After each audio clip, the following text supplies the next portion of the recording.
Miaraba tokolasy tokovavy ho antsika izay manaraka mivatana ny fandarana arovako ny safidiko amin'ity zoma fa 1 volana jona 2024 ity.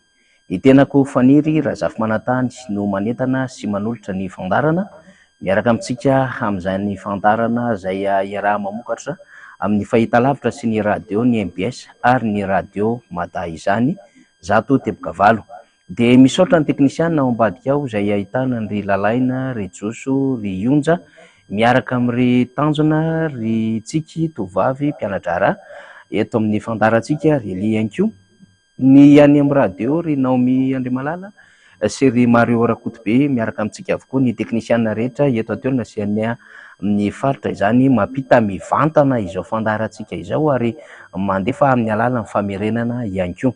Dia tsy adino isika rehetrarehetra izay any ampitan-dranomasina satria manaraka akaiky ihany koa tsika amin'ny alalan'ny tambazotra sosialy, amin'ny alalan'ny FB mivantana sy ny YouTube ihany koa andraisantsika ity fandarana izay vokarin'ny fahitalavitra MBS radio ity miaraka amin'ny radio Mada. Hitondrana ireo adevitra momba ny tontolo mpifidianana, ny safidy, ny zo ary ny fanaran-dalàna mba hivoahan'ny marina sy ara-dalàna tamin'ny fifidianana iny izay betsaka ny adevitra na hodidin'ny adevitra tamin'izany 27 volana May sy ny talohan'izay satria ny atao hoe fifidianana moa zany dia hoe zotra mpifidianana processus électoral mialoha mandritra ary aoriana zany. Aoriana amin'ny fifidianana antsika izao dia betsaka zany ny adevitra tsy maintsy ifampiresahana ary mialoha ihany koa ny voahan'ny vokatra ofisialy izay ny androm-panjakana mpandray anjara lehibe amin'izany ary manana ny teny farany dia ny ACC na ny Haute Cour constitutionnelle na fitsarana avy momba ny lalam-pandrenona no andrasany be sy maro amin'izao fotoana izao. Na zany aza nefa dia betsaka ireo adevitra maro samihafa izay mila resahana ary betsaka koa ny fanehoan-kevitra izay mandeha amin'izao fotoana izao. Endrikendriky mifandarantsika hanambahintsika rehefa avy eo homaniko ny fandaminantsika isa-tokantrano sy ny any amin'ny sehatra asa samihafa any zany na ho an'ny fanarahana vatana na amin'ny alalan'ny internet ihany koa zany mba hifandray mivantana amin'ny fandarantsika satria ny mandatera sady taleny fampelezan-kevitra Andriamatoa Siteny Randrena Soloneko izay kandida amin'ny firaisakina atao amin'ny distrikan'ny Toliara voalohany dia ny namana Frérot Ralay vahiny no vahintsika izy ihany koa dia mpikambana mpanorona ny nouvelle génération politique malagasy na ny NGPM izay vao avy nanova landresako amin'ny mpanao gazety tamin'ity maraina ity. Miseso ihany fanehoan-kevitra satria taoriana ny ARFM zany anteny meran'Ray Aman-dreny sy ny Foketo Madagasikara, taoriana ny vonona politika firaisakina nahitana an'ireo solombavamboaka Perinasa sy ireo solombavamboaka izay voatondro ny famoaham-boakatra Vonjimaika Falany sy ireo solombavamboaka izay kandida ho an'ny firaisakina niaraka tamin'ny tsy miankina. Dia nisy ny fanehoan-kevitra maro be ihany koa. Ny omaly fotsiny ohatra dia naneho fanehoan-kevitra ny cellule de crise Diovo Madagasikara, naneho fanehoan-kevitra ihany koa ny KMF Knoe ary nanao fanehoan-kevitra ihany koa ny teo anivon'ny RMDM nandrody be ny mpanohatra ho an'ny demokrasia eto Madagasikara. Ireny rehetrarehetra ireny rehefa ny faran'ny fandarana any dia alefantsika misesy avokoa ho fampatsahivana ny vaovao sy ireo tinaky ao anatin'izao adevitra momba ny fifidianana izao sy ireo fanairana samihafa ary ndeha ataontsika hoe zavatra heverina fa ahasoa tsara ny firenena satria ny fanehoan-kevitra rehetrarehetra dia ho an'ny fampandrosoana sy ho an'ny fahatsarany ny firenena avokoa satria moa zany ny antony hoe hijoroany rehetra dia izao fititsy mifamarafara mba tsy siny adiny efarany ary fametrana ihany koa mahadidy ny fanehoan-kevitra ahafahana misoroka zany izay mety ho trangan-javatra hafa ary mba tsy hiverimberena ny fahadisoana intsony amin'izay seho aoriana rehetra ao indrindra raha fifidianana no resahana. Dia ampiomaniko sady ary ianao hiaraka mivantana aminay amin'ity fandarana ity ary avy hatranintsika dia handray ny vahiny manana kasikety maromaro raha ohatra hoe Frérot Ralay vahiny izay fantatry ny rehetra amin'ny hoe l'homme noir hoy isika zany. Kasikety maro be misy tany amin'ny RMDM, tany amin'ny Gasy Leo ary eo amin'ny tontolo ara-pifidianana dia manana andraikitra lehibe mihitsy tamin'ny député sady président sy teny Randrena Soloniaiko, zay anisan'ny filoham-piara-mitantana ny vondrona politika firaisan-kina, ary ny prositeny raha teo dia ao anatin'izany. Rehefa miresaka prositeny tsika dia antoko maromaro no mivondrona ao anatin'izany, ary misy fikambanana miara-dia amin'izy ireo ihany koa dia nanambatra ny heriny ao anatin'ny firaisan-kina zay niatrehana ity fifidianana solombavambaoko ity. Ny vokatra vonjimaika aloha raha Toliary ny resahantsika dia mitarika amin'ny Isam-bato lavitra ny candidat sy teny Randrena Soloniaiko, satria raha ny fantatra dia quartier 430 amin'ny 140 dia izy avokoa zany no mitarika raha ny fanehoan-kevitra Andriamatoa sy teny Randrena Soloniaiko tamina horonan-tsary fono zany no tanterintsika. Fa tamin'ny fanehoana ny vokatra vonjimaika ihany koa na ny SRMV tany Toliary na ny CNI Fohibe dia mitarika sy teny Randrena Soloniaiko izany. Eritreretina mihitsy aza tamin'ny fivoahan'ny vokatra tao anatin'ny fironana samihafa fa vita podro ny firaisan-kina tany Toliary voalohany. Eritreretina toy izany ihany koa ny firaisan-kina tany Mahajanga voalohany, kanefa mbola tsy izay aloha ny zava-misy amin'izao fotoana izao, dia eo am-piandrasana ny vokatra ofisialy isika amin'izao fotoana izao. Ny antseporia sy ny ambaindain'ny adihevitra rehetrarehetra dia ny namana frérot Ralay vahiny no hitondra azy arakarak'izay fanehoan-kevitra sy ny famitaniana izay apetratsika amin'ny fandarana ity zany. Mahafampana raha teo Toliary, ahoana moa tsy afana, satria dia misy candidat-mpanjakana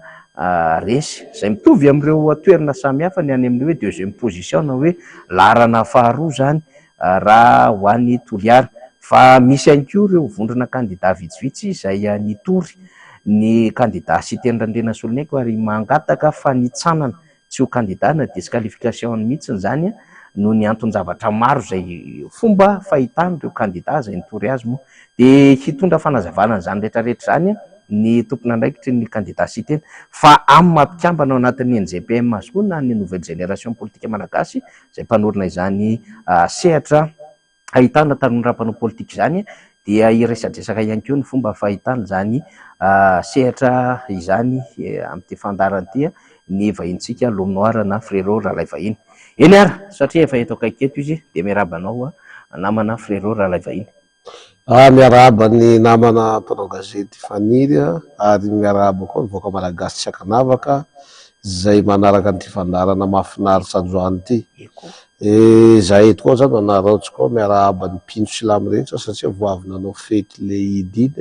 Idy Mobaraka ho antsika mpino silamo rehetra, ary manasa antsika voaka malagasy tsy akanavaka hanaraka nyity fandarana ty hatramin'ny farany, satria zava-dehibe loatra ny zavatra ho teneny eto zany, satria lay filoham-piara-mitantana ny firaisan-kina zay candidat tao Toliara voalohany no asitsika resaka ara-pifidianana androany amin'ny mahataleny fampielezan-kevitray sady mandateray noko marimarina kokoa fa hanana vaovao tena marina, tsy toy le vaovao henontsika etsy seroa zay voizin'le olona tsy mahazaka resy reny no hoentsika. Fa ty androany ty tena vaovao tena marina no metsika androany, ary saorana manokana ny LBS manao an'ity fandarana ty eto ny mba ahitany voaka malagasy le tena marina. Fa raha ankoatsy an'ity de manala sala any amin'ny tambadrosa serasera de manala sala. Fa zahay eto androany saijoro vavolombelo satria niaina tanteraka mialoha ny mandritra ny fifidianana ary mandraky ty androany ny zava-misy ka hilaza ny tena zava-misy marina ny ampisiana eto fa tsy hilaza lainga koa sanatsy ny vava. Ya, ny ahy tonga de fanontaniako namana frérot rehefa avy eo iresaka momba ny NGPM fa Toliary aloha, satria samy manongila tsofina koa ty ahafantatra hoe inona marina nisy tany Toliary. Tsy azo lavina aloha zany de hoe tena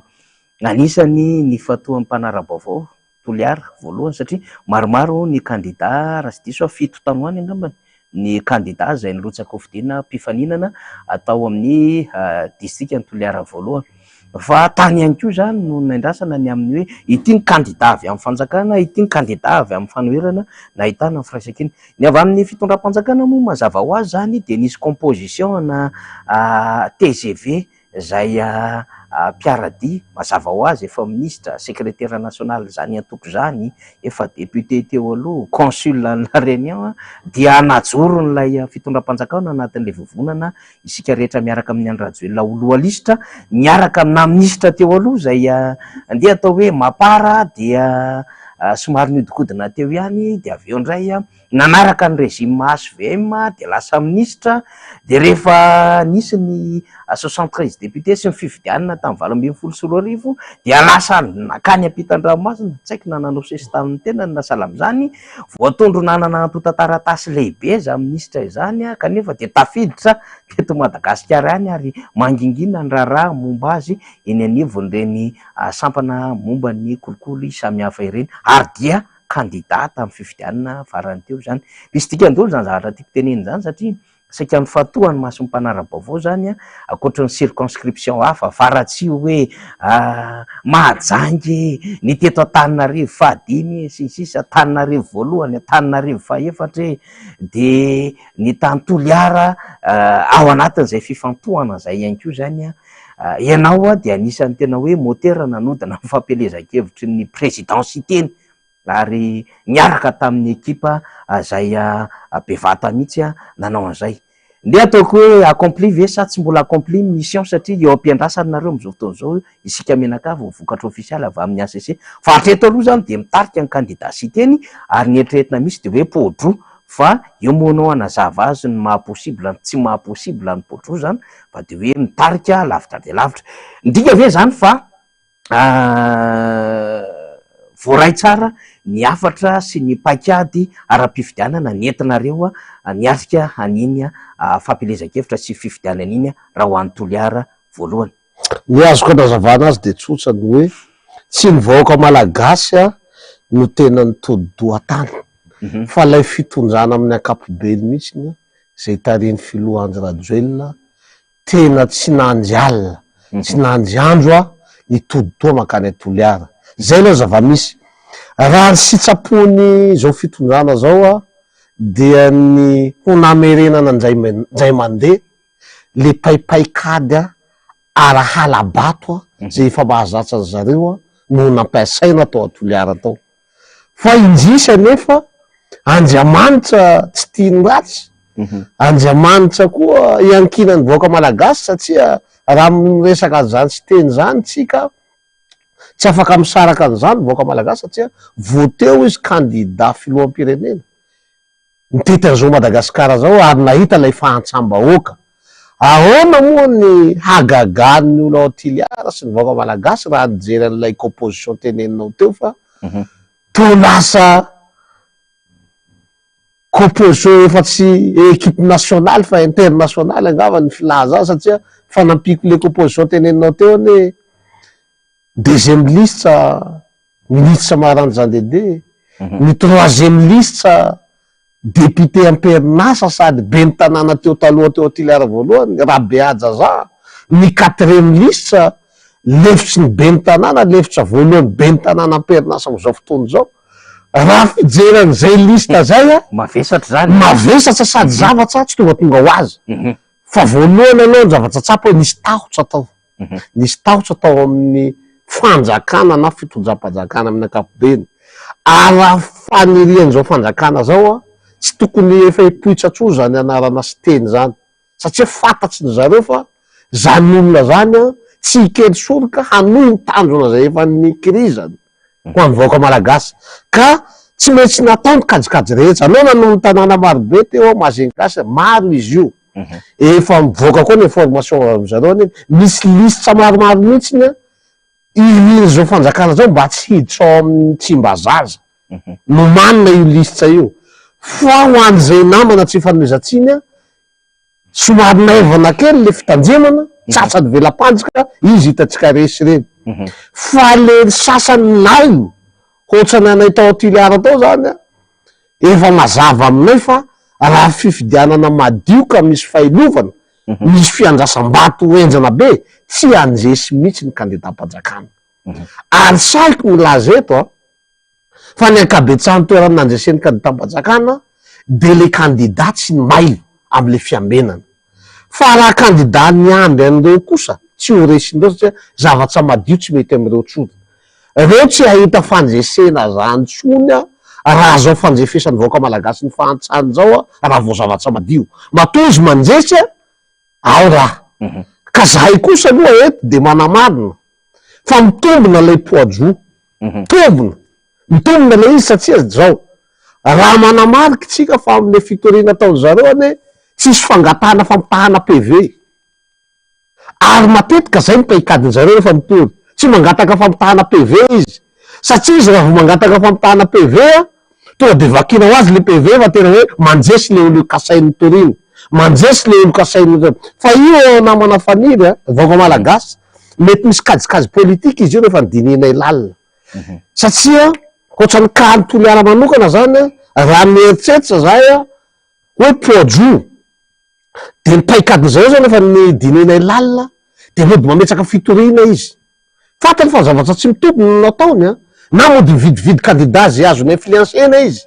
ny objectifny amin'iny tsy le olona le torino hoe tsy ho député tsony fa ny mba azahoana le toerana faharoa zay zany le kajikajy mitifidanitra zany izy de mba mahazo tendrombohitra tsapa io zavatra io fa inoko ny ACC tsy ho tsatsan'izay velam-panjika zay fa ny ACC tsy maintsy hanao étude au fond satria hiditra am'izay matsika rehefa aveo fa zahay zany de mahita hoe tsy afa-po zahay amin'ny voka-pifidianana io. Marina fa ny olo aloha efa mifaly vahoaka malagasy hoe écrasé be kosa le scorona de efa niezahana aloha fa zahay ato amin'ny pombany citerne de la Solidaiko tsy afa-po amin'io voka-pifidianana io fa tsy maintsy miandry ny vokatra voakany ACC ary zahay mitondra raha eo amin'ny ACC ary avec proof maro-pototra na video io na sary io na fakanam-bava na amin'ny alalan'ny OIC sy ny karazany io ny anay kosa aloha de sahinay milaza fa anananay proof ny raha nentinay eo amin'ny ACC ka miandry an'izay aloha zay ampitonina miandry an'izay fa zahay de manantena ny ACC fa hitsara amin'ny raha sinitsina ary ny fanaraka amin'ny lalam-panorena. Ny fanazavanao teo frérot de miresaka an'le hoe écrasé be izy ireo pojo mihitsy no nieritreretina kanefa tsy afa-po an'le vokatra nareo ny tondrany raharaha eo anivon'ny ACC ny amin'ny mpifaninana aminareo koa tao Toliara de mitondra ny raharaha eny anivon'ny ACC ary tsy mitondra ny raharaha eny anivon'ny ACC nde ataoko hoe milamindamina fa nanao conférence de presse mihitsy andraso Rabe Jules Ambroise de nisy candidat roa samy hafa angamby izy zay mangataka disqualification ny président cité député cité zany satria de hoe nisy resaka alabato nisy asa menasa inana président Fokontany misy zavatra maromaro nyresahana tao taorinan'izay dia nandeha be ny communication tonga Antananarivo mihitsy zany mifaneho-kevitra maro be mihitsy amin'ilay disqualification zay eny amin'ny politika moa misy mipaikady samy hafa fa nisy fanazavana ihany koa ny entin'Andriamatoa Siteny indronanao video izy tsaroko tsara mihitsy dia nanazava n'le zava-misy tany atoerana zany voalohan'le fanazavany de hoe tsy mety tafiditra mihitsy le résultat amina bureau de vote valo de rehefa nanontaniana sy ny de hoe mitapo ny ordinateur rehefa ampidirina lay résultat zany amina bureau de vote valo fa faharoa ihany koa nanazava izy ny amin'ny tsy marina ny fiampangana azy na ianareo ho nanao osika na alabato izany. Inona ny fanazavanao zay tena niaina ny zava-misy motera na ampiodina ny fampelezan-kevitra sy ny fampandaniana an'Andriamatoa Sy Tendrandrena Solonyaiko manoloana nyreny fiampangana zay nataony ny candidat mpifaninana aminareo reny frérot. Ny anay de tsotrany na io tsy mila analyse lalina loatra na olo atako hoe tsy manana CPR afaka ame analyse an'izay zavatra zay. Voalohany aloha le valandresaka nataon'le candidat zay nitarihan'ny colonel Bézily tsy mitombona izy moa tamin'iny fotoana iny mody milaza moka dossier izy fa manjaky ty Androany mbola veriko eto Androany amin'ny mahataleny fampelezan-kevitra raha manana video nareo na manana proof avoahy eo amin'ny Facebook eo fa iny malaky raha mbola tara ny ACC fa io zavatra ataonareo io miteniteny foana nareo manao an'io zavatsy io. Prifon'izay de tsotra. Be de be ny candidat ny fitahan'ny colonel Bézile tamin'iny fotoana iny. Mana prifon'izay fa zao. Tsy misy ray amin'ny candidat reny ane tondra ny raha mahakasika ny système de rasolo ny haiko tany amin'ny ACC. Maninona moa reny candidat reny tsy mitondra raha teny amin'ny ACC. Fa maninona Bézile rery ihany mitondra ny raha teny amin'ny ACC. Satria raha Bézile no nifandray sy ny konikonina tamin'olo zay namadika ny sainy tany izy atao koa efa tsy misy fahamatorana ara-politika satria ny antony de zao. Raha ny fahafantaran'olo amin'ny Bézile de mpanohitsa. Mpanohitsa izy. Ary nitarika ny KMMR. Zay mahampanohitsa azy zay mety na mitahana n'ilay vahoaka. Satria tsapany colonel Bézile fa ny fanoherana ny tena matanjaka ao Auxiliary ao. De ny mission aty aoriana le izy efa fantatsa, zay vao fantatsa amin'ny fihetsika taon'io. Ny mission faux candidat azy, faux candidat ny filazanena Bézile. Ny mission faux candidat azy zany andeha amakivaky ny vaton'ny mpanohitsa. Kinandro nefa tsy naomby lay tetika fa le vahoaka efa vonona, efa déterminé le vahoaka hanome lesona ary hanafay an'ilay fitondrana. Ino nefa ny zava-misy. Tamin'ny mandritra ny fifidianana andro ny fifidianana iny mihitsiny de mbola miaraka aminay zao io colonel Bézile le mandainga amin'ny vahoaka io. Nanenjika, nahatsapa, nahatsatsy ny paipaikady maloto saika nataony candidat mpanjakana io. Ary nitondra OICZ tamin'izany fotoana zany. Ahoana ny fahagagan'ny vahoaka ny Toliara teoriana mivadika amin'ny zava-misy ny zavatra ny teneniny. Fa eto izy efa manomboka tsapany vahoaka hoe aiza lay candidat nety ny lahatra nanao fanambarana tsy nitondra raha teny amin'ny ACC. Fa izy rery no nitondra. Zay no mana-proof fa ren'olona reny misy fitaka tao. Satria araka ny tsy liotsofina enay de hoe nampanantenaina le olona andaotsika iaranao fanambarana fa hitaka n'le fifidianana haverina. Tsy miteny hoe andaotsika anao fanambarana fa hitsikera fa nanao halabato izy teny. Tsy zay le izy. De zay nahatonga andreo candidat reo resy lahatra. Kinandro anefa le rehefa teo aminy le micro de nilaza zay ty nilazainy izy. Fanamporofona zay tsy mitondra raha le olona reo tany amin'ny ACC. Fa izy rery no mitondra. Faharoa, nilaza izy taminao manjera anankiray. Fa hoe izy hono gendarme mahay resaka akizo malaso ny karazany de nahita olona nizaraina vola tamin'ny fokotany antsoina hoe Kiembe. Io an Kiembe io de nanontany azy ny mpanao gazety am'izay fotoana zay ino porofonao am'izany fa tamin'ny tanàna io nisy zavatra natao. Nanjeso izy tao. Ahoana ny agagana na ino an'iny. Lay tanàna teneniny mihitsiny io ny tanàna nahavarina satria amin'ny sisisy resy zahay tao. Am'le tanàna nahatsapan'le mpahalalakizo ty hoe tao zay nizara vola de tao zay nanjesy. Mandainga anao colonel, aza mandainga, aza mamitaka vahoaka. Zahay tao amin'ny Kiembe resy. Satria miantony namparesina de azavaiko hoe io tanàna Kiembe amin'ny sisisiny hoan'izay mahalala ny Toliara amin'ny sisisiny izy io. De zay varina ny fanenjika. Ny ekipa koa tena natotsa am'le tanàna be mpifidy be reny. Tany zay tena namatsa mianjy, mijery. Ahoana moa fa tany amin'ny résultat zay vao natsapa hoe kaitsy mailo zay tany. Tamin'io Kiembe io nanao zay tiany natao le olona. Fa zahay tompo colonel Bézile resy zahay tao tsy mitombona zay. De eto koa zay manararaotra fa misy fiampangana maro tenenin'ny olona hoe misy miteny hoe zahay nanatitra an'le irina reny eraky bureau de vote. Tsia. Tsy mitovy ny nanatitra sy ny nanara-maso. Zahay mailo. Ary zay tsy anomezanay tsy ny candidat zay resy.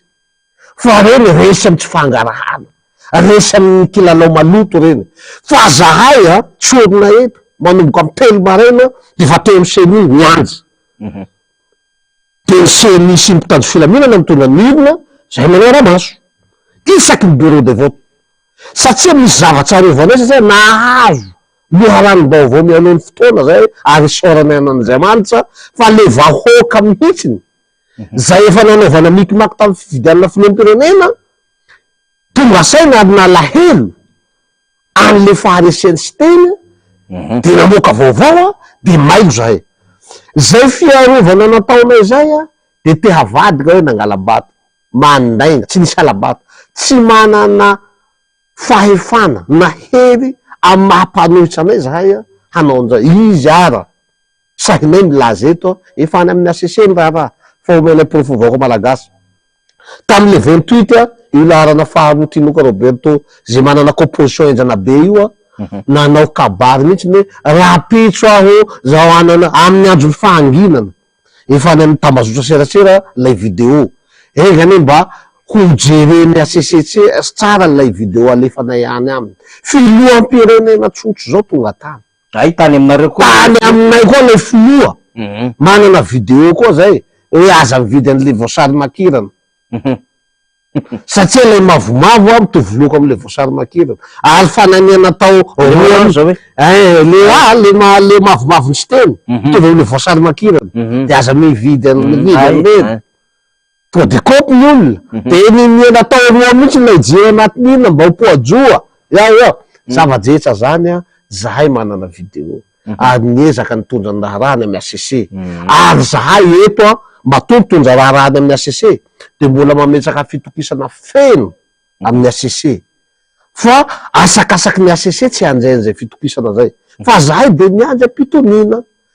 ary ampitonina io a vonina am'izay zavatra miseho eo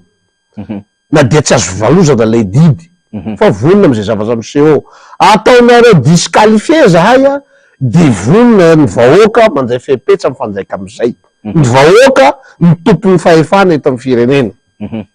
ka na azo ivalozana na tsy azo ivalozana avelao ny vahoaka mihitsy tsara ataonareo laharana faharoa lay candidat tokony tso am'izany toerana zany ny vahoaka no hitsaran'izay ataonareo poajoa zahay a ny vahoaka koa no ny hafaliany aminareo zay zany ny anay ny resaka fa raha resaka vilivily etseroa de alainga daholo ny betsaka anatin'ireny fa na tiany fanjakana zao na tsy tiany a poajoa zahay ary na tiany na tsy tiany a tsy hijanona sy teny hanoy an'le ezaka nataony ary zay ny fampanantenana nataony zao ny zavatra tokony tsapatsika vaoaka malagasy avy reny noelona tranotanatila satria mety mana fianakaviana any tsika fa isaky ny mikabady zany sy tena de rasolony haiko zany tena ignoreny reo candidat reo tsy asamy loha izy tsy mba niteny andreo na indraimbava fa izy niteny matetika averindreny de ny hoe ny mahatonga ana mbola milatsaka ao izy a mbola mantsa ny vaoaka malagasy fa lay olona nampahantsa ny vaoaka malagasy io izy a no mahatonga ana mbola tsy mety tsy milotsaka hajainjara borika eto amin'ny firenena izy moa mampahantsa ny vaoaka malagasy ny mpitonga am'izao fotoana zao mazava ny azy ny tanjony ary déterminé am'izay fotoana zay ka reo candidat ohatrany rabezily manao fomba fiainana hafahafa io a avelao izy ho tsarainy vahoaka za nga mba mamino fa mety efa tsy anao politiky iny raha namana iny fa raha olona mbola anao politiky tsy manao fomba fiainana ohatran'ireny faraparany a alohan'ny resaky momba an'le NGPM rehefa aveo a mbola toliary any a etriny rehefa nijery ny tension tao anatin'ny campagne de tena hoe vita tanteraka zany ny candidat sy teny iny anefa ny zavatra nitranginy a atram'izay koa le tanàna ny Toliary a de tena otriny hoe tena sopotra fakana vato amin'ny fitondram-panjakana zany nisy ihany koa moa namana avy any Ambovimbe andro i candidat firaisan-kina tena hoe taux de participation 9.4% isan-jato tany amina toerana maro samihafa trany faritany Toliary mihoatra ny 7.7% isan-jato tamina toerana maro samihafa le fijerina ho azy mihitsy efa manomboka miarina sy tonga saina zany le vahoaka ny Toliary ave satria raha le composition zany a ministre consul SN ministre teo aloha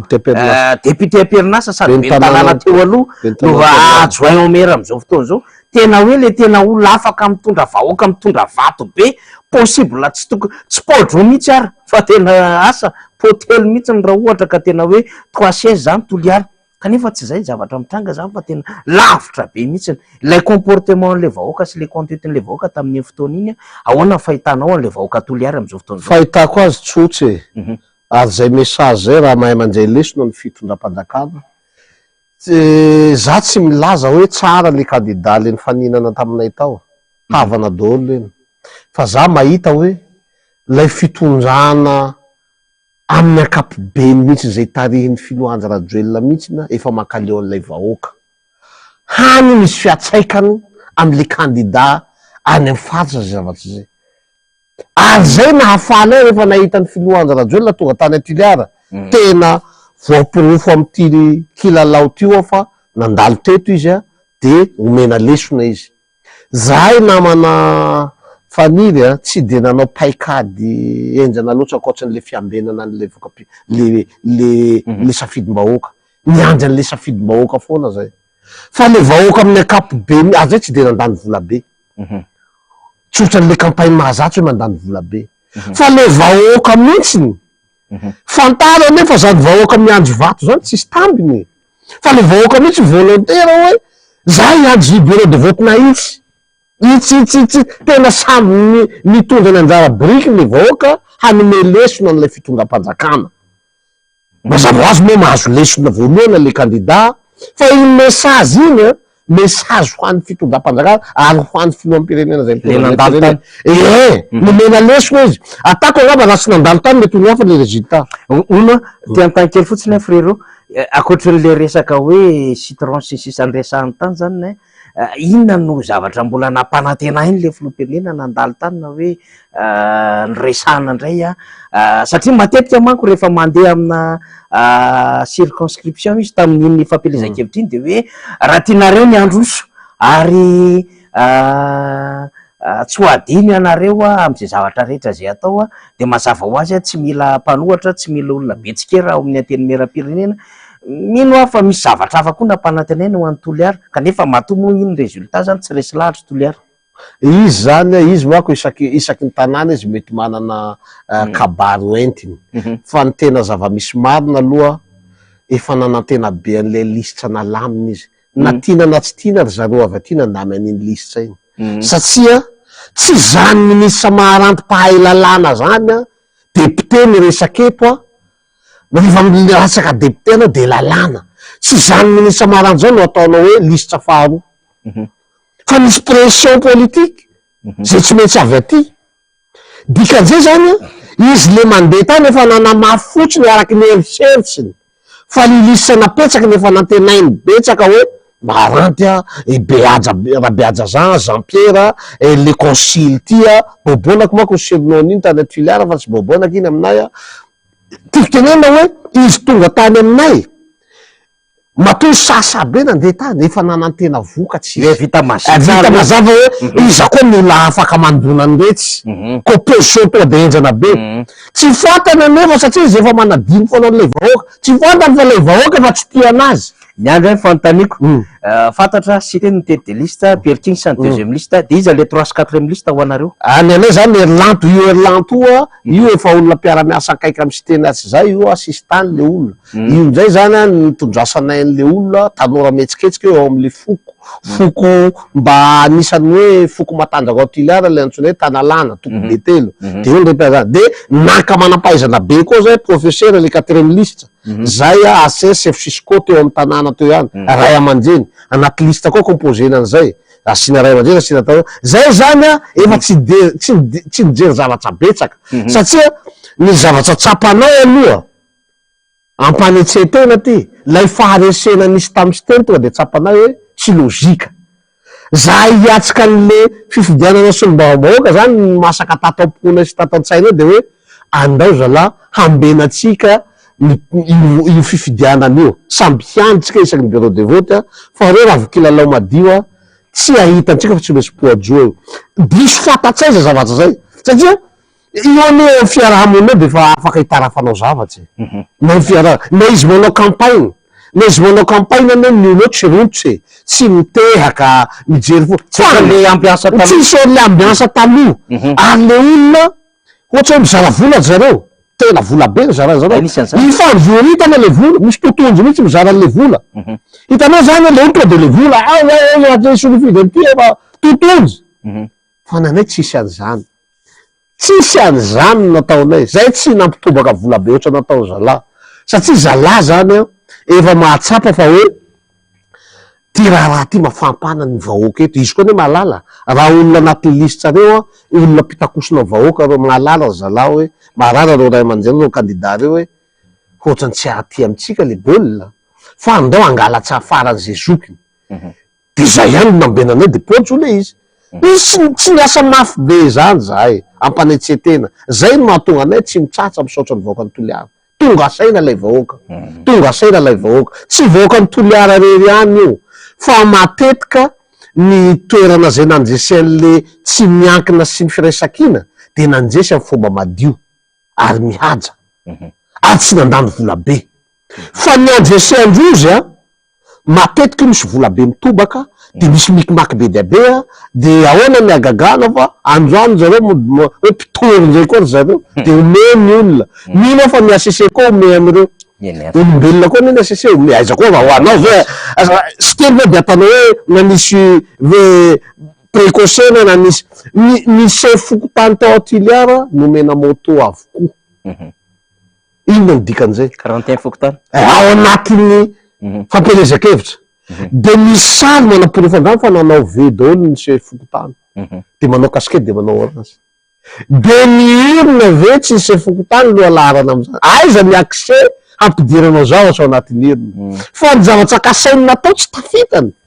de fa zahay eto mbola mamerimberina raha mana-porofo nareo na ny video na sary na zay ndre sy lasa sy teny hoe tena nangala-batotsika président fa aza mana-politique tsony ianao fa tsy tiany toliara tsy voaka zany porofo zany mandraky ty avao de zay no navalo zareo de mampome any amin'ny ACC mitondrasany porofo lainga zany tsy misy lay porofo ny tena marina tsisy ino raha tamin'ny toliara mety any faraparany zany verina kely am'izay ihany vaveo fa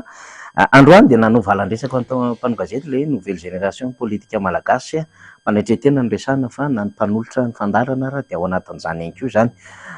fa eto moa zany mipetraka ny toera mahampanao gazety sy mpanentana ny fandarana de namana frérot no vahintsika zany ao anatin'izay izy ny sesesy mifaneho-kevitra atao ny mpanara-maso ny fifidianana ao ny vovonana antoko politika samihafa ny vondrona antoko samihafa cellule de crise ny RMDM ny RFM maro be mihitsy mifaneho-kevitra tatoato namana frérot na ny hoe koa ny heviny androany ny NGPM inona tsara moa zany ny NGPM sy izay hoe faneho-kevitra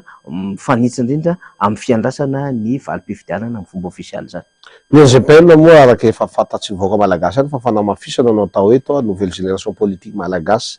zay zany de mipetsaka amin'ny expérience efa nananay tsirairay avy reo ny membre ao kosa aloha tsisy olona novice zany fa olo efa manana tsaikefa ary manana na mahezy daholo zay ao anaporofonan'izay tenako zay miteny eto moa taleny fampelezan-kevitry ny candidat ngeza be teto Madagasikara zay avy nilatsaka filoham-pirenena teo misy amin'ny sasatsasany aminay nilatsaka ho solombavam-baoaka farany teo misy ny nandaheran'le mikimaky de tsy lany misy ny lany fa izy fotsiny latsaka mety amin'ny alalan'ny fikamanana na amin'ny alalan'ny antoko politique zay misy azy satria karazana plateforme ngeza be ny NGPN anatin'le izy de misy aminay reo ny efa manomana sahady ny firotsahana be ny tanàna sy ny mpanolotsaina ny tanàna eto Madagasikara ka zay zany tsy tokony ho diso anjara zahay rehefa mitaratra ny raharam-pirenena amin'ny ankapobeny satria misy crise post électorale eto efa mamofopofona an'izay eto Madagasikara am'izao fotoana zao ka ny NGPN araky n'izay efa fantatsika ho ihany fa hoe hisy pomban'le fampandrosoana ary manohitra koa ny olona mikasa nao an'le fampahantsana ka za eto zany amin'ny maha NGPN fomba fijery maha NGPN de tsotra hoe tsy maintsy miteny zay isaky misy zavatra mafampany eto amin'ny firenena ary efa misy zavatra tokony lazaina eto amin'ny firenena marina fa miteny daholo ny entité rehetra fa mandray ny anjara tanjify anay zahay zay nandroany zany de nampisongadina fa nahatsapa zahay fa nisy ezaka nataony CNI amin'ny ankapobeny raha tsy ilaza ny NGPN fa na dia fisian'iny isoloir-le somary tsy mampiafina be loatra n'ilay olona iny ane efa zava-dehibe ho an'ny mpanohitra aleo tonga de teneniko ho an'ny mpanohitra satria mino fa ny eo anivon'ny fitondram-panjakana sy zay milaza hoe candidat-mpanjakana reny tena malailay finosana ary zahay mana-porofo am'izany tao Toliara fa misy sy fokotany tena tsy nanaiky mihitsy fa mbola nasiny rideau le izy de zahay tsy nanaiky vo marina be ary mariana fa Joseph Fokontany anisany nahazo moto mazava azy fa manoana an'ilay candidat-mpanjakana izy fa tsy mipetraka an'le neutralité any dikan'izay zany tsy lay Joseph Fokontany io any no tsy makatoa an'iny izy oloa reny fa ny fitondram-panjakana amin'ny akabe satria iny anisany efa balizy iny aminay zahay le tsy mieritseritra evi-drato fa mieritseritra zavatra madio balizy iny ho an'izay olona mikasa zavatra hafahafa rehefa hanao an'le fifidianana ka zay ezaka zay ny fomba fijery mahay GPN mahay makasitraka zahay marina fa tsisy tonga lafatra tena hoe zato isan-jato fa zahay eto mbola mitondra fomba fijery mahay GPN mbola misy ny fanitsiana sy ny fanatsarana hiatrika fifidianana ngeza be tsika tena manakaiky an'ilay vahoaka mihitsy io be ny tanàna io satria ny zanako ao an-tanàna mihitsy no fidina amin'io iny be ny tanàna io no manakaiky ny Joseph Fokontany sy ny karazany de zahay de mbola miteny hoe jereo akaiky io liste électorale io jereo akaiky hoe hatsaiza maro ny fahefany Joseph Fokontany raha refesina fifidianana satria lasa zary fitaovan'ny olona ao anatin'ny fitondrana le Joseph Fokontany amin'ny akapobeany raha tsy laza eto anivo tanàna eto amin'ny kapitaly eto ara mbola misy hoe Joseph Fokontany anatin'ny fotoana ohatran'ireo de hoe solona vetivety keo de ary eo de mila aiza moa isy fangararany am'izany ka minoko fa nareo senia manana paikady hoentinareo amy hoe mahaleo tena nareo zay tokony jereo akaiky koa le olona manana endrika mpitondra fanjakana ao anatin'ny dimambiremanareo koa zay koa mbola mitondra tsikera amizay fanitsina sy fanatsarana hoe aleo tsy lany olona mahay malagasy eto Madagasikara rehefa olo hita hoe ohatrany hoe personnel n'intérêt retsy olona reto personnel aleo reny asitaka kely fa sy le olona tena manana endrika mahaleo tena indépendant ao anatin'le izy fa reny olona reny lasa virisy ao anatin'ny seni zay mahita hoa misy ezaka efa misy lay ezaka raha refesina tamin'ny fividianana filoham-pirenena teo fa mbola tsy ampy satria mbola maro ny candidat eo anivon'ny fanoerana victime zay zavatra zay ka zahay eto tsy isorona zay fividianana be ny tanàna eo efa tsy isorona tso satria efa miamarary lay vahoaka isaky zao sanandro vaky zay izy mifidy le olo tena tiana de misy olana foana nohonda fitsoko ny fanomanany seni anisan'ny tompona andraikitra anareo ka mi-interpellé anareo zahay eo anivon'ny NGPN am'izao zavatra zay fa zahay mahay makasitraka toy izy mbola maro ny pitsopiso miara teknika ahafahanareo miaro an'le velam-panjakaratsy ka sain'ny olona tsy iza zay olona manao andrany fa ny olona ao anivon'ny fitondrana ihany aza manahiahy re nareo seni aminay le tsy miankina sy le mpanohitra aza lefa ty le ahiahy zahay tsy avita mikimaky précoché sy ny karazany zany mihitsy tsy avita zany ahoana ny ahafahanay am'zany seni zahay zany de tena hoe ary ny zavatra mampangaitahitanay koa mba hajaonareo koa rehefa mba mangataka ny candidat ny fampitahana PV io asanareo io tonga de vitao rehefa misy candidat mangataka an'izany asanareo io zay koa mahatsikaritra zany ohatrany tany atuliara manokana vo andeha le demande na confrontation ataonay efa tsy ao sady le CRMV nefa le vokatra navoakany mbola tsy zato isan-jato mbola le misy an'le vaty na akendan'le masinina iny reny zany tsy mety rehefa misy olona missionnaire alefatsika any tonga de mianjy le zavatra vita intacta tsara vo mandeha ny olona mbola hitondra ny raha rahany amy senia efa tsy eo le CRMV de sahirana zany le ny tokony andraikitra ao an-toerana nefa ilaina reny fampitahana PV reny fa reny no anisan'ny porofo azo tsapaitany satria samy mana ny délégué ny candidat ohatranay zao ny version originalinay de ao aminay ao afaka manao fampitahana zahay am'le olona mieritseritsy anay hoe tsy poajoa fa mieritseritsy amy teny fa lany izy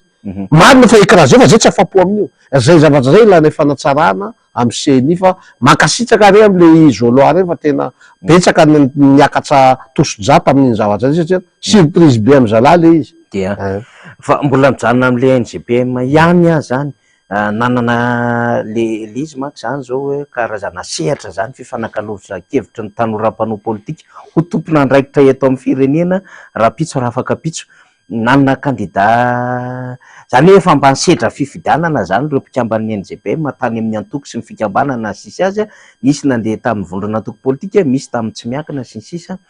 Fahitanao am'izay zany hoe misy fasahiana na eo ary ny caution na eo aza ny fiatrehana fifidianana hidona amin'ny candidat mpanjakana sy ny sisa misy lany ny mpikambana anivon'ny NJP raha sy diso misy tena misy le izy fa noho ny zay fifandraisana manokan'ilay olona amin'ny vovonana any zany de misy izy milatsaka am'le vovonana tsisy maharatsy azy satria ny tanjona mbola za eto zany manasongadina ho antsika mpanao politika rehetra fa misy ny NGPN tena misy io matoa izy manana candidat nirotsaka betsaka ihany izy misy tsy lany misy ny lany ary mbola manam-pikasana handray anjara fifidianana be ny tanàna misy zahay ka zay fisina izay asehonay amitsika am'izao fotoana zao amy zavatra mafana zao ary zahay tsy le tanora pisolelaka fa zahay tanora say ho fatoka ny tanindrazana mila mazava amitsika zay ny tanora ame NGPN say ho fatoka ny tanindrazana ary vonona hanjay tanana n'ilay firenena amy fotoana mampety azy mazava be zay angamba dikan'izay tsy sorona zahay na amin'iza manao zavatra ampikorosofana n'ilay firenena fa zahay kosa manome tanana ho an'izay olona vona hampanjoso an'ilay firenena malalatsika ty ny antony tsy maintsy isehoana zao fotoana zao zay tsy le miteniteny foana atako angamba efa ela ny NGP na ny teny zay mandeha zay androan'izay izy vo miteny zay naporofonay fa tsy miteniteny foana fa matoa zay miteny ao raha matoa zay miteny hampatsiahy ny ACC aloha anisan'ny mission-nay nandroany hampatsiahy ny ACC zahay satria izy tsy azo ivalovana ny didiny tsy azo ivalozana ary izy araky ny lalam-panorena izy no dernier rang mamoaka zavatra tsy maintsy ekenao na tianao na sy tianao ka eto zahay tokony hitsara mifanaraka ny lalam-panorena ny ACC satria zao ny zavatra mako voizin'olona ny NGPN mako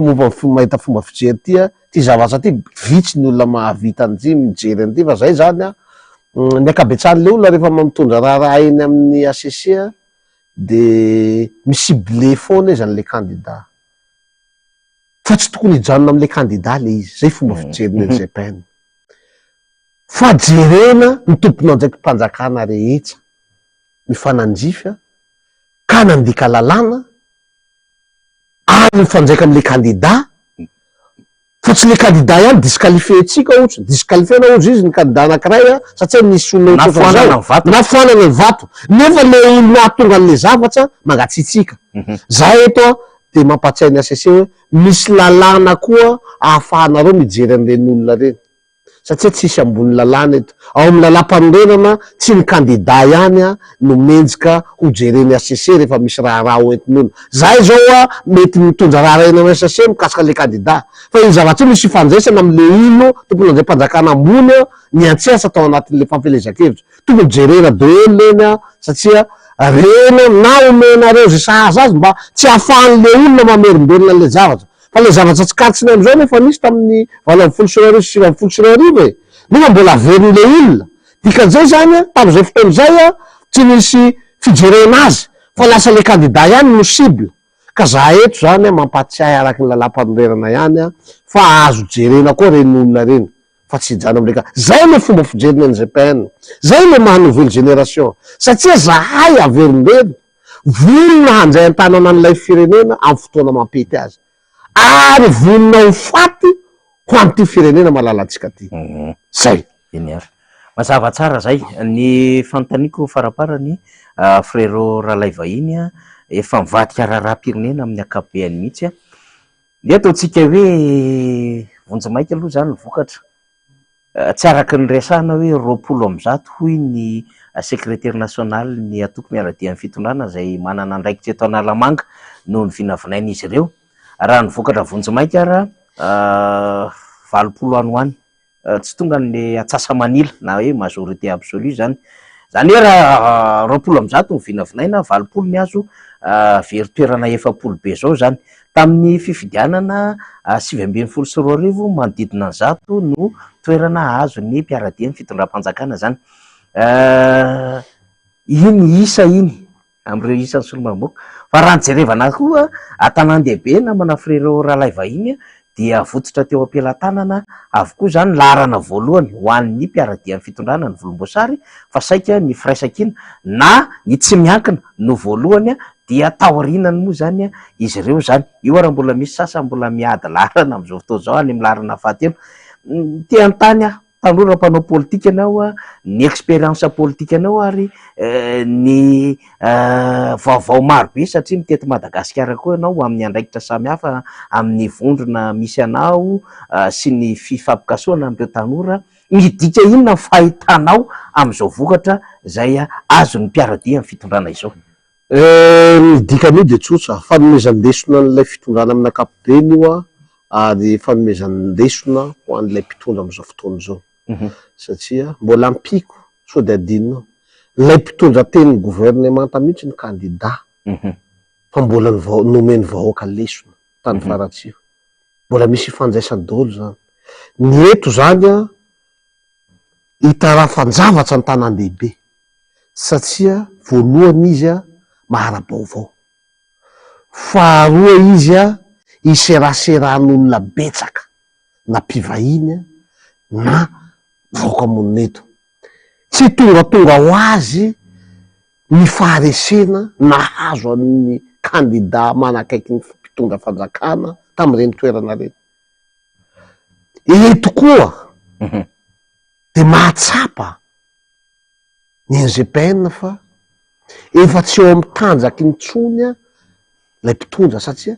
voavy teo izy atao hoe lany premier tour de vita,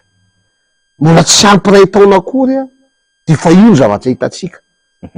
Tsy tonga ho azy koa lay tsy miankina betsaka lany io, zay hitondrasana mesazy sahady ho anareo tsy miankina aoka re tena mba tena hetahetan'ilay vahoaka ny fidy anareo no entinareo amin'ny assemblée nationale. Fa saiko milaza fa ny akabetsahany reny de olo victime zao fitondrana zao mivadika tsy miankina de mazava ho azy tsapany vahoaka zay olona zay de nilaniny satria efa tsy hifidy ny mpanohitra ihany izy de tsy maintsy mifidy an'le tsy miankina. Zay mampanantena fa tsy hijerim-potona tsy hitanjam-posina NGPN manomoana niko sarisary misy io fa handresy lahatra zay namanay lany, handresy lahatra zay namanay lany tamy tsy miankina mba hitondra fijery tena amin'ny fanjaika amin'ny etahitam-bahoaka. Satria raha zay tokoa no mipetsaka tsy ho tonga am'le fomba fanao isan'andro ny mpitondra fanjakana hanao zay tiany atao, fa raha vao manao zay tiany atao izy de zavatra hafa hisy accident hahazo azy, tsy mety tsatrany accident izy raha vao manao zay tiany atao. Ka zay zany mahita vahoaka malagasy fa tokony hahay handray lesona ianareo mpitondra. Mety fatara ihany aloha nareo tena fatara fa tokony hahay handray lesona nareo hoe inona ny tena tsy mety amin'ny politiky nentinareo teto mandritra ny taona maro zay ary inona ny politikinareo ho an'ny vahoaka malagasy fa hatreto ny vahoaka malagasy manapirofo aminareo amin'ny alalan'ny fifidianana fa tena mbola tsy afa-po ny fomba hitantananareo n'ilay firenena ary efa tsy afa-po hatram'izay io fa vao maika miakatra. Ka zahay eto zany de miteny hoe na dia nanantena 20% nareo io misa misy de manenkean'io nareo manenkean'io tsotra rehefa hanavitra an'ilay firenena mijery lalana vaovao mifampiantso ny mpisehatra rehetra azamenatra tsony miantso ny mpanohitra antso reo independant efa tsy anareo reo nisafidiny vahoaka reo tena safidiny vahoaka ny independance sy ny mpanohitra raha tambatra efa lavitra be fa aza manao fanapaha-kevitra bontolo fa lasa takalonana ilay firenena, manova modely fa misy firenena ne, rehefa omeny vahoaka lesona de manao modely izy, jevaolana maika, fa raha io fizezirina ataonareo iny mbola mitoy eto, tsy nareo mivoa fa mivoaka malagasy voa. Ka zahay zay natao mitondra teny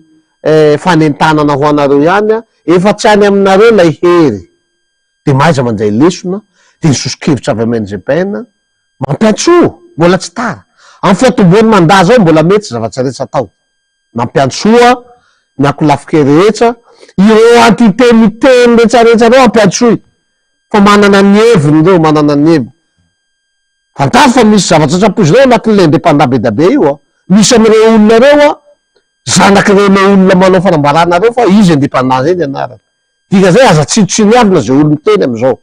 satria efa tsy any aminareo lay hery, efa tsy any aminareo lay ataovy manova prosy faran'izay zokiny a am'retsaretra,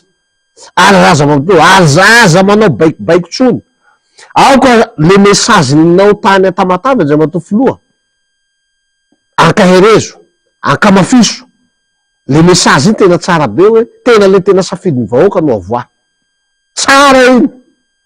Fa tena inoko mamanako eo fa laha iny mivoaka eo, betsaka ny podroa hivoaka eo. Ary zay toliara mana fanantenana am'izany. Ya, farany frérot, miandry zany tsika am'izao fotoana zao, zay avoaka ny eo anivon'ny ACC, ray aman-dreny lehibe reo iventsika fa zava-dehibe. Na zany na tsy zany mandeha be le resaka am'izao fotoana zao, komite miaro ny safidim-bahoaka, ary vao omaly vakitsika teto fandarantsika teto ny fanambarana zay nataony commissaire ambony eo anivon'ny firenena mpiambana momba ny zon'olombelona ny amin'ny hoe tena aleo hiasa hampitoniana ny pouvoir judiciaire na ny fahefana mpitsara zany a, mazava ho azy ny ACC zany a, omeo ny fahalalany rehetra liberté d'expression fa niokevitra réunion pacifique aloha tena mba hajaina ny droit civique et politique ho an'ny rehetrarehetra mihitsy, tsy mety reny endrika fanaovana menasy intimidation amina tompona andraikitra nivon'ny fanoherina sy ny sisa izany a. Zany ny sary sy zavatra iainana eto Madagasikara ary tsikaritry ny sehatra iraisam-pirenena. Tena maranako an'le adevitra zany ny fomba fijerinao ny amin'ny endrika fiomanana raha ny zava-misy any amin'ny distrika maro samihafa any amin'ty resaka fiarovana ny safidim-bahoaka ty. Le izy moa amin'ny ankapobeny a, za manko manjay lesona foana am'le district fatapatatso. Lay vahoaka amin'ny ankapobeny mihitsy mifamezaka miaro an'ilay safidiny. Fa ilaina koa miditra anatina rafitra. Tsara toerana lay zavatra natsanga hoe hiaro safidim-bahoaka. Fa ohatranay tany mbola tsy nitsangana io zavatra hoe fa niaro zay ny safidinay, safidin'le vahoakanay. Mino fa maromaro ny district nanao an'izay efa misy nanao daholo ny olona fa tia fanairana. Fanairana ty ataon'le rafitra anankiray natsangana tia, zay de tena manome courage-andreo. Ary manentana amin'ny rehetrarehetra mihitsy na hiditra anatin'io a, satria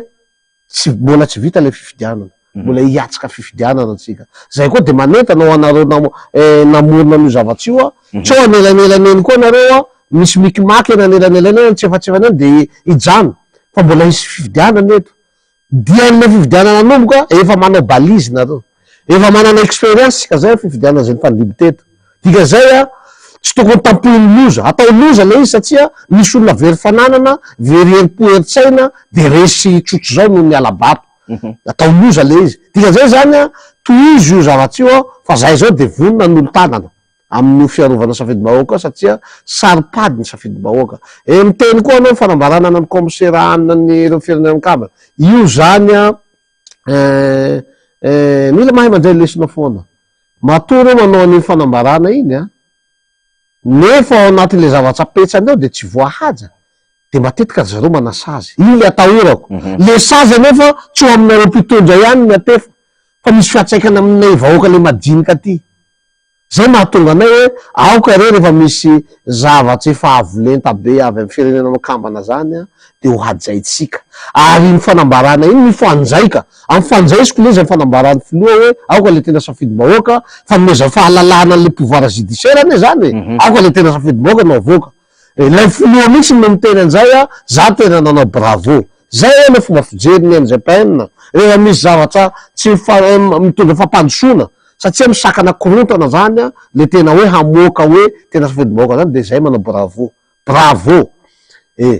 ka androany zany misy an'iny fanambarana iny a tena mila samy tanjona atsika tompona andraikitra atsika rehetrarehetra io a raha zavatra ohatran'ireny tsy voahaja atsika iny koa message avy an-trano ho an'ny ACC mino fa nahazo an'iny communiqué iny reo mino fa ny ao amin'ny ACC olo za aloha atseto matoky ny olona anankiray mitondra raha ao amin'ny ACC de mbola matoky zay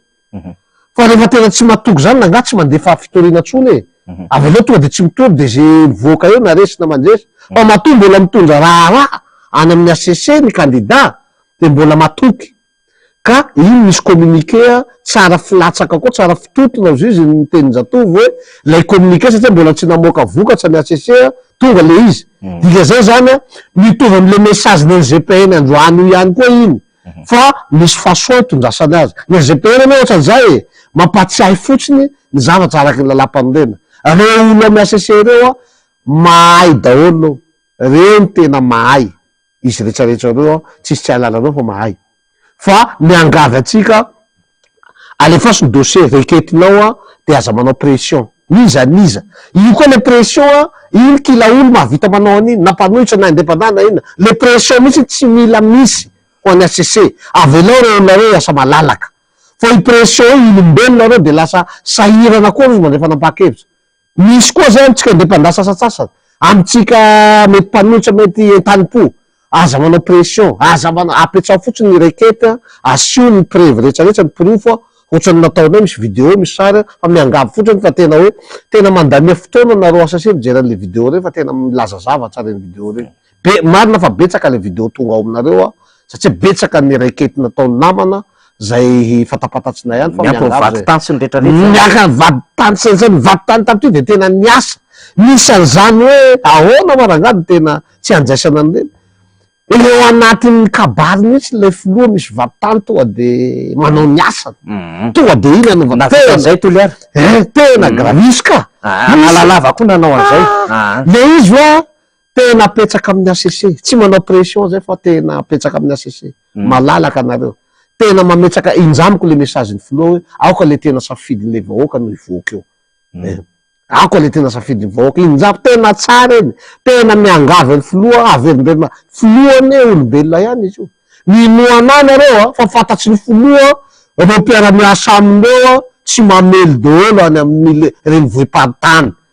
tsy maintsy fantany zany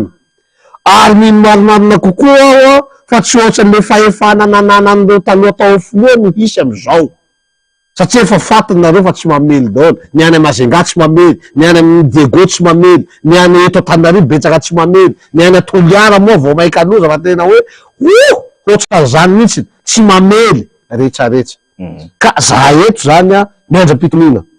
zay tsy andaira ny tsaho betsaka ny tsaho mandeha Toliara ao fa anjaranay ny kalimeny olonay zahay de anisany miasa satria ty filaminana hoe kalma fa tsaho zany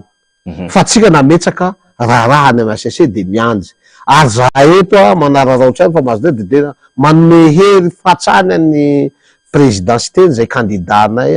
vao nahapoajoa teo tena makahery azy foana tsy kely soroka ary makahery azy hijery ny fahatsany voaka malagasy fa tena efa mianjanja ny voaka malagasy ny olona sasy vonona fa mino fa ny firaisakina sy ny député miaraka amy sy ny membre rehetra mitovy tanjona de tsy inona fa ny hoe fijerena ny fahantsana voaka malagasy ny fampahantsana nanovan'olona azy teto de tsika ny sisany tena ny voaka malagasy ka manome hery anareo présidencité président Marc Ravalomanana nareo ny lohany mahery eza nareo ao anatin'le ady mangotraka ady masina zay atsehinareo ary miraly fahasalamana anareo hatrany voaka malagasy ya de tena zay ny tanora rehefa maneho hevitra hitatsika am'izany fa tena mafy zavatra maro mihitsy ary ampisainana daholo ny fomba fanehoana ny hevitra sy ny fandrindrana ny ady hevitra rehetrarehetra ary tsy tongatonga ho azy ange zany hoe frérot raha lavahiny l'homme noir izany sady mandatera no miandraikitra ny fampielezan-kevitra zay le teneniko teo motera nanody na hoy misy dikany lehibe zany matoa na vita manao podro araky ny eny an-tanan'izy ireo vokatra zany satria tsy tonontononona foana koa le podro fa misy vokatra zay eo an-tanan'izy ireo mahatonga an'izy ireo miteny an'izay dia raha mijery ny composition tety amin'ny ankilany koa voajerevana le firafitra tonga de mahafaty lolo be fa rehefa mandeha nefa le composition le baolina eny ambony kianja raha baolina no iresahantsika azy zao moa tsika ao anatin'le euro zany dia mahavita manao tena zavatra anatina fahagagana ny tantoliara mizatra tena adiniko anamafisako an'izay ady zay le ady tao tompoko tsy adiny présidentsiteny sy re olona composition be da be reo fa adina ekipany siteny no mifananjina amireo satria zao miporofomeko anao nitsapany ary zalahy nitsapa reo olona reo mafy izy tsapainy zay tamina alalan'ny fanesorana se fokotany amin'ny fotoana io présidentsiteny tsy teto antoerana tsy tao atiliara mihitsy fa tany ivelany izy mako vezivezany ivelany tao anatin'ny campagne zay antina ilazako fa hoe ny ekipany siteny zay nitariako sy nitarian'le candidat prailiste aminy no nampizeran'reo le poadjoa fa tsy siteny zay zavazay miraha iny vahoaka malagasy ino zavazay tsao rehefa nisy le fanesorana se fokotany tsy maintsy natao le fifidianana se fokotany zay nzay koa le mba nisy tany aminay natao le izy ahoana ny agaganao tamin'ny fokotany roa le izy no natao tamin'ny fokotany anankiray mitarika amin'ny isa 500 mahery zay de manarakaraka anay eo 400 de tamin'ny fokotany anankiray koa mitarika any amin'ny 300 zay zara raha 100 manaraka anay manjesy ny se fokotany natolotsy ny ekipany siteny teo zany efa hita soritra hoe ty combat ty baina zizana tenenao mihitsy da siteny natany andafy anao de vizanay reo natanao tsy mipoitsety aza manao an'izay zay présidentsiteny tsy anao no tokony fananjina amireto faible be reto le betsy anjaofana reto le Real Madrid taloha misy Figo ne mbola tsy mahazo champions izy reo ka le fanjesera tany tompoko fanjeseran'le ekipany présidentsiteny fa mbola tsy teny fananjina amireo tsy teny mbola zavatra hafa niveau hafa fa tsy reo fa nampizerandreo de zahay sy ny ekipanay aloha mila mazava zay zavatra confirmation zany zay entin'ny frérot raha lay vahiny amintsika mino fa voaraintsika tsara ny adevitra rehetra isaorana namana frérot zay omentsika lalana zany fa ny eto am'izay zany ny tenako raha teo koa mbola andeha amonjy fionana samy hafa isaorana frérot mbola amonjy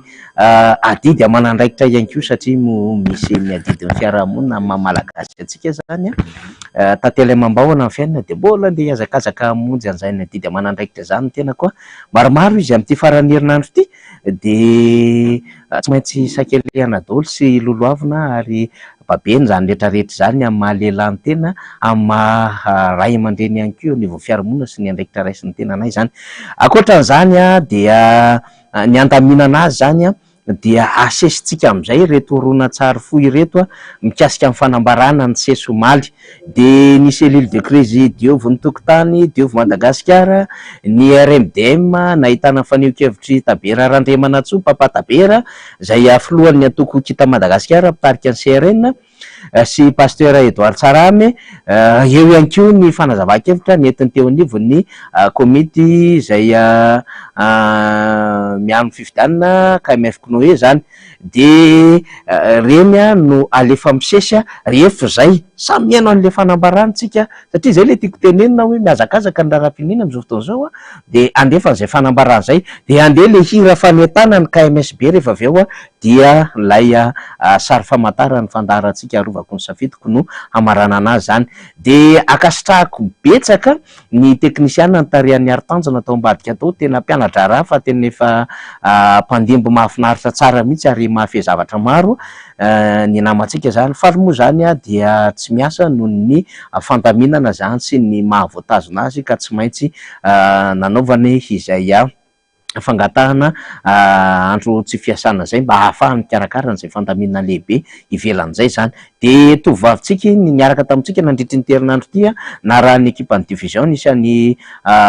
Onja Lalaina ary Joso zany ny ekipany ambony any isan'ny Razankla mahafinaritra be ry Radany ray aman-dreny be zay tany amin'ny fijoroan'ny MBS nge tany aloha be tany de efa teo reo ekipa reo hatramin'izao mbola eo ny ekipa rehetrarehetra hatramin'ny Ringara Laivao sy ny sisa tary Andry Taliarin-Dranto Andry Mialsoa dia tena mahafinaritra isaorana daholo satria izany mety miresaka amintsika dia eo ihany koa ny vahiny fa misy ekipa maro be ao ambadika ity fandarantsika ity hatramin'ny any amin'ny faritra indrindra namana tsy mahafoy antsika ao amin'ny radio Mata. Ireny rehetrarehetra eny isaorana dia mpanentana any ambony ao amin'ny radio izay isan'andro dia miezaka foana mandray ny sosiketa any amintsika mampiteny antsika amin'ny alalan'ny Rina Arabe Mananjara, ry Naomirandre Malala, ry Mario Rakotobe sy ireo mpianatra raha maro samihafa zany dia isaorana daholo zany. Dia manaova faran'ny herinandro mahafinaritra ho antsika rehetrarehetra dia ombany fitantan'Andriamanitra ilay tsara indrindra dia azadino manankina amin'ny fiainana isan'andro satria dia mazamazana ny zava-misy amin'izao fotoana izao dia mila antsika mirahina tsara, mila antsika zany tena ao anatin'izay tena hoe fifampatokisana tsara izay mihitsy ary dia mametraka zany ny fatahorana n'Andriamanitra zava-dehibe zay dia anisan'ny tena apetratsika foana apetrao tena anatin'izay fatahorana n'Andriamanitra zay ny asa mandraraha rehetrarehetra dia eto ambavaka ty firenentsika ity mba tena ho tafavoaka fa rano vaovao isan'andro voaray sy ny zavatra hita ary resahan'ny mpiaramonina tena efa potika tanteraka ry Madagasikara amin'izao fotoana izao, potika tanteraka, potika zany resahantsika zany tena mampangotingotika no miresaka an'izany kanefa atao ahoana moa fa zany zava-misy amin'izao fotoana izao. Adiditsika zany aty aoriana no miezaka zany manome fankaherezana ho an'izay mbola mijoro amin'izao fotoana izao ary mikaroka vahaolana mba ahafahana zany mamoaka an'le Madagasikara ao anatin'le fahasimbana sy fahampotehana misy azy amin'izao fotoana izao, tsy mitaretana mempaka eo anaty an'izany zava-misy zany isika menakavy. Makasitraka tompola, makatela tompovavy. Tomponantoka voalohany na ny mamety na ny tsy mamety ny fandehanana zavatra eto amin'ny firenena dia ny mpanao politika. Tomponantoka isika ary tompo-kevitra isika manoloana an'izay ka ny hevitray amin'ny mpanao politika rehetra dao apetraka ny ambo-po ho resentsika ny tahotra, ho resentsika ny ayahy fa ndao hipetraka ambony latabatra atsika ka mba indramiko ny tenin'ny président Ravalomanana anankiray zao hoe tonga miaraka fanombohana fa miasa miaraka fombiazana ka raha te ahita fombiazana amin'ity firenena ity tsika ndao tsika iara-tonga ndao iara-hanomboka ndao iara-andeha dia ndao ampitovy hevitra mba hoentina manavotra nyity firenentsika ty amin'izao latsaka katerina izao. Tomponantoka hoa ny mpanao politika tsy afaka miala isika atsika ity tanindrazantsika ity tsika efa nahazo fahaleovatena efa nandatsahany ray aman-drenitsika ny ainy dia ho avelantsika ho viravirana ve zany fahaleovatena zany. Tomponantoka voalohany dia isika mpanao politika mba hitandro toy ny anak'Andriamaso zany fahaleovatenany Madagasikara zany. Faharoa dia mbola manao sosikevitra koa izahay ianareo mpitandro ireo filaminana andro iankinan'ny firenena tandroka ary novozona satria ianareo no symbole na manana zany slogan zany hoe natao ho antanindrazana ianareo. Mazava zao fa lasa fanjanana no misy eto, sika manana ministera fiarovana firenena, mijoro ianareo, mitsangana ianareo fa lasaka katerina ny firenentsika ko miantso izahay ianareo nanankinan'ny firenena zany andraikitra zany koa mba ho sahijoro anavotra ny Madagasikara ambany zao vahohony frantsay misy eto amintsika zao. Fahatelo koa satria efa nanaiky ny tany republikany Madagasikara ny atao hoe republika amintsika dia fanjakana entiny vahoaka ko miantso ny vahoaka malagasy tsy vaky volo izahay amin'ny anaran'ny tanindrazana mba samby ho vony ho fanavotana an'ity firenen'ity satria maso mandidy ny vahoaka malagasy amin'ny tany. Namoaka ny ACC tamin'ny 2023 tamin'ny élection présidentielle fa mahazo milasaka ny vazaha eto amin'ny tany firenena malagasy sy azo ivalozana ny didiny dia zao ny firenenasika tena mizaly zao. Miandry ny vahoaka malagasy amin'ity fifidanana député ty, miandry ny ACC BDB ny fanakianana ny fraudy tamin'ny fifidanana igny dia miandry ny malagasy zany zao hoe ho azo valozana indray ve mididy avoakany ACC ka miaka amin'ny ACC zany ny apisy filaminana amin'ity tany sy fanjakana ty. Eto koa zay dia faly fa misy andian'olo be dia be mitovitovy hevitra aminay dia nia ray aman-dreny ara-drazany manoagna anareo arakevitra zay azakivy mandriana toagny ny hevitrareo fa ny RMDM dia sy misipaka an'izay voalazanareo zay fa eo agnilanareo foana ny RMDM amin'ny fanavotana an'ity firenena ty. Manamafy ny KMF konoa fanabeazan'olom-pirenena fa tonga zao ny fotoana hanaovana fanatsarana ny rafifidianana na le système électoral malagasy mba hanamafisana kokoa ny fahefan'ny olo-pirenena.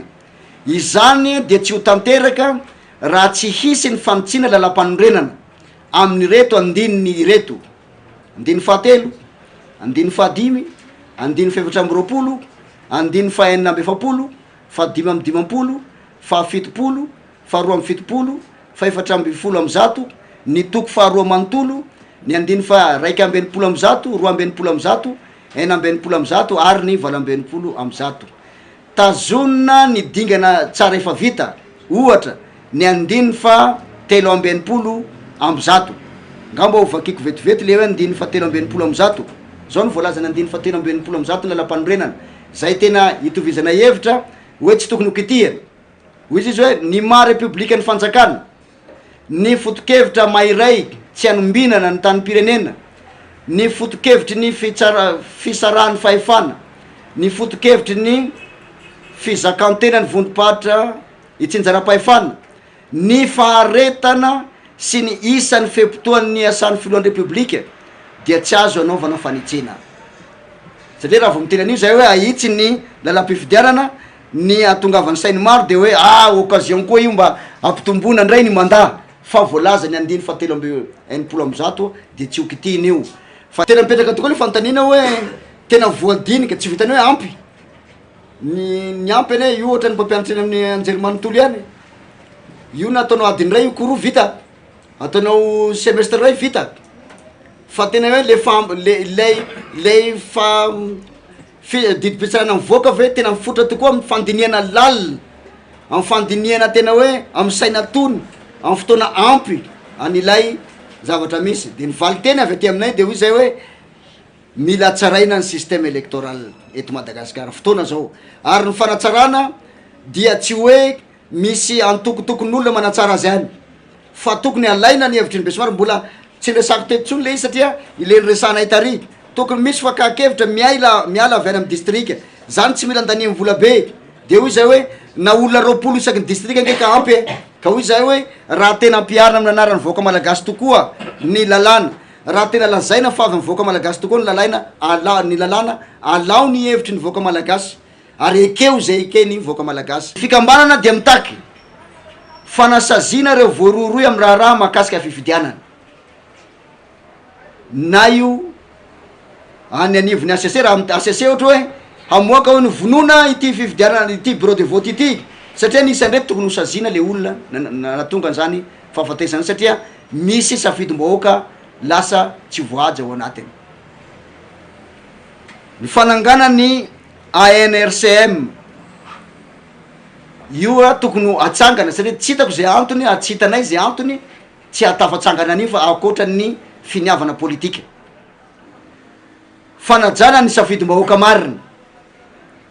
fanatsarana ny système électoral eto Madagasikara, miantso atrano ny ACC ny fikambanana mba hamoaka ny vokatra ankalalahana araka ny tena marina sy ny araka ny lalàna. Voapirofo ankehitriny fa amboletra sy fenosoka ary feno alabato ny fifidianana solombavam-bahoaka ny fasivy amby roapolo May 2024 lasa teo iny. Miray feo ny rehetra fa maro ny fanitsakitsahana ny lalam-panorenana sy ny lalàna mifehy ny fifidianana. Ohatra tsy azo lavina sy azo tsapaitanana ny fandraisana anjara tamin'ny fampielezan-kevitra tao anatin'ny distrika 2 nataon'ny Rajoelina Andry sy Tsay Christian teto Madagasikara. Izay tsy eken'ny lalàna araka ny lalam-panorenana andininy fa 7 sy ny lalam-pifidianana 8 tiré 08 andininy 20 ka hatramin'ny 12 ohatra ny district Anambady Finandrahana, Ikongo, Ambilobe ary Analalava sy ny sisa. Andininy 2 ny Siolany ny fampiasana ny fahefam-panjakana manerana ny nosy ny mpiasam-panjakana isan'ambaratongany toy ny tany fianaran-tsoa teo amin'ny sehatry ny fanabeazana. Andininy 3 tsapa sy hita fa maro ny fandrahonana ireo nandray anjara ny faninana tamin'ireo kandidat-panjakana ary nisy mihitsy aza ny ainana fohy tao amin'ny district Morondava nanoloana izany. Andininy 4 amafisinay cellule de crise diovy Madagasikara fa tandondoza ny firenena malagasy sy ny mpiarabelona ary ahina ny sy ny fifandonana mahery vaika ny ady trano ary ny korotana iafara amin'ny rahalatsaka no ity raharam-pifidianana ity. Aminay tsy manan-kery ny fifidianana rehetra natao ny atomboka tamin'ny fifidianana filohan'ny Republika ary ny toy tamin'ny fifidianana solombavam-bahoaka. Andininy 5 tompona andraikitra feno amin'izay mety hitranga ny CENI, ny HCC ary ny mpitondra satria izy ireo ny fototry ny olana. Feny raisinay ho toy ny tsy misy ny fifidianana ary tsy maintsy haverina amin'ny vahoaka ny fahefana ametrahana ny tany tandalana. Masina ny tanindrazana diovy Madagasikara.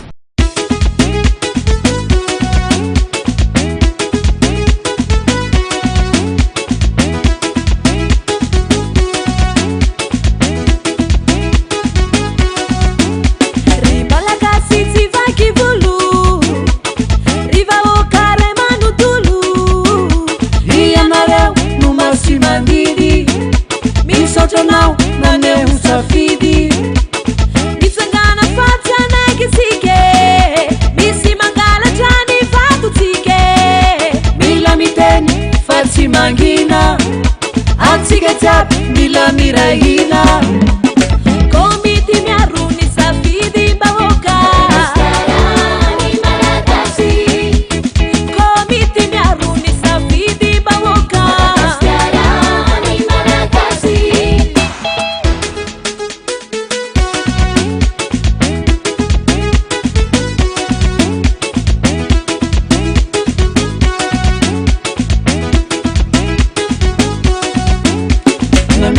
Vita urana basi mipuaka na inura mandalo tiga timichuaka seti mai subiki mai fatambari ramu sivari simi fanari yari sikani la sabatu simama dikiata tu watu bila mirai na sikamiana kavi daulube lelana bebavi komiti miaruni safidi bawoka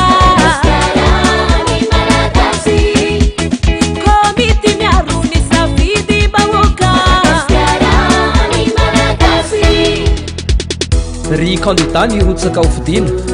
miantso antsika rehetra andao irahina ry vahoaka Andriamanjaka tompo-pahefana andao hiaraka amerina ny Madagasikara ho tany tandalana tomponandraikitra tsy vidina handaotsika irahina tsisy matahotra tsy mitsoka hiaro ny safidy-mbahoaka komiti miaruni